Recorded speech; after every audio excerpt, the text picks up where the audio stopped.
Well, let's go live now to Superannuation and Financial Services Minister Jane Hume. She joins us live from Melbourne. Jane Hume, you have another feather in your cap since last we spoke. You're now looking at the economic security of women. You're part of this really important task force. You had the first meeting last week. What makes you think that this is now, an apparatus to deliver meaningful change? Laura, it's great to be with you. And yes, I now officially, I think, have the longest title in government ever. But it's a really important title nonetheless. And that first meeting of the task force was a really exciting one. There was an electricity in the room where we brought together female ministers as well as the leadership group, the Prime Minister, the Treasurer, and also the Deputy Prime Minister as well, and the Finance Minister, to make some genuine change.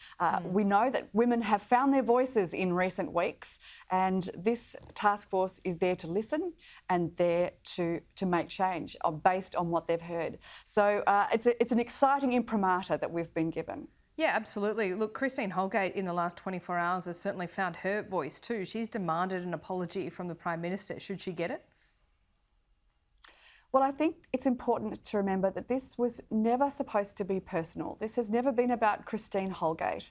It's always been about the appropriate use of taxpayer funds spent on luxury goods, and it wouldn't have mattered who was in charge.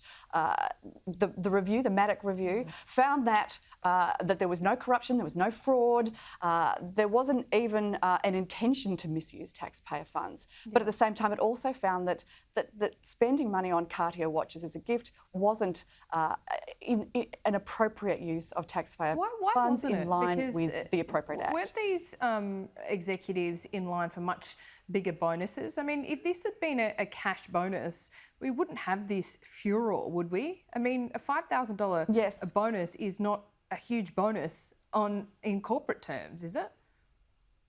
No, you're right. But I think that we have to put it into context. This was not part of a remuneration package, so it wasn't a specific bonus, and neither was it expected. It was, in fact, a gift, and it was a gift that has associated with it an extent of largesse, which particularly at a time when this came out last year, in October, when we were in the midst of quite a deep and frightening recession, it was quite confronting, I think, for people to hear that a government-owned entity had spent. Yes, it had. Yeah, it had, so but it was when it came out. And political storm, right? So, but she didn't have any control over the timing of it. And it certainly was a political storm. And it certainly was a political storm. And I was in the Senate estimates hearing, sitting next to Ms Holgate at the time, and I watched that very calculated and calibrated attack by Senator Kitching on Ms Holgate. It was not just calibrated and calculated, it was pre-empted because the media moved into the room at the time, ahead of the announcement of the Cartier watches.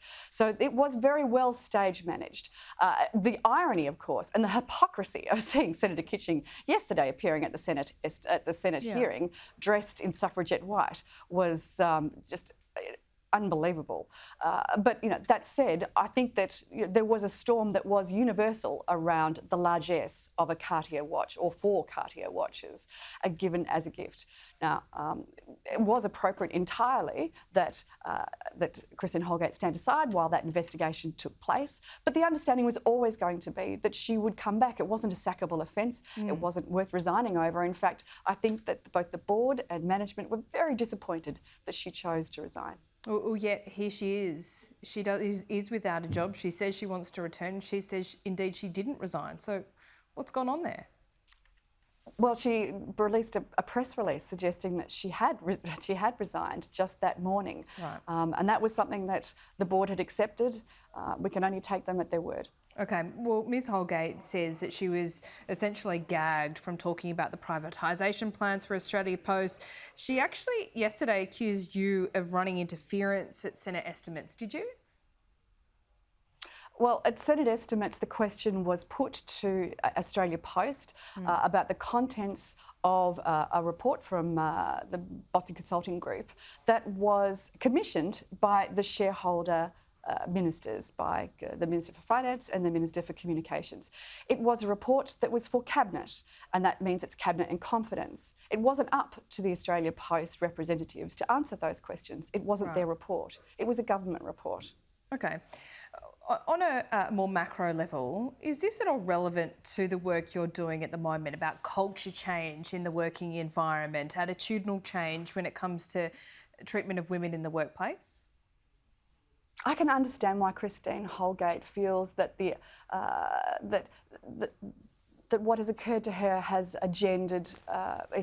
been gendered. Certainly, had it have been a man in Christine Holgate's position, I don't think the media would have been taking photographs of their cufflinks. I don't think that there would have been a cartoon in the newspaper the next day depicting a male CEO as a prostitute. Yes, that's gendered. Was the issue itself gendered? No, not at all. And in fact, there have been similar processes going on with other government agencies, that have had absolutely no issue to do with gender whatsoever. So I don't think it's important to conflate those two issues. Yeah. Look, do you think it's important that she's doing what she is doing at the moment? She did a round of media interviews this morning. She gave this testimony to Senate estimates, and she says that, she's in a position where she can stand up to bullying and harassment where others aren't. What do you think of that view of things? Well, I'm not entirely sure what to make of that. I think that there are a number of strong women in senior leadership positions, whether they be in government or whether they be in business, that have to show a certain level of toughness. Now, I'm not entirely sure whether bullying and harassment is the right way to describe political this. Interference. That's certainly the way that she has felt it. We also saw that there were a number of phone calls between the Communications Minister and also Tony Nutt. I mean, are you satisfied that there hasn't been the appropriate separation? There hasn't been undue political influence? I mean, the Prime Minister standing up in question time has a pretty big impact on your career if he tells you to go. Well, he didn't. He suggested that she stand aside while an investigation took place into the purchase of those watches and the gifting of those Cartier watches, and that's entirely appropriate. It's also entirely appropriate for the chair to make a decision to hold that inquiry, and he doesn't need a formal direction to do so.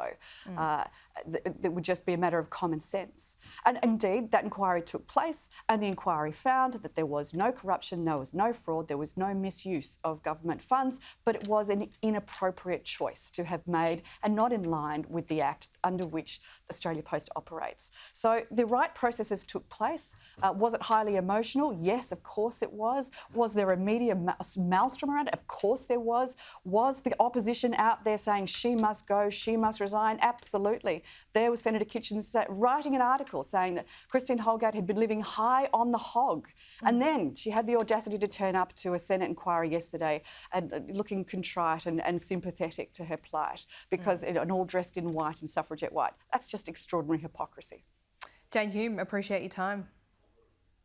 Great to be with you, Laura.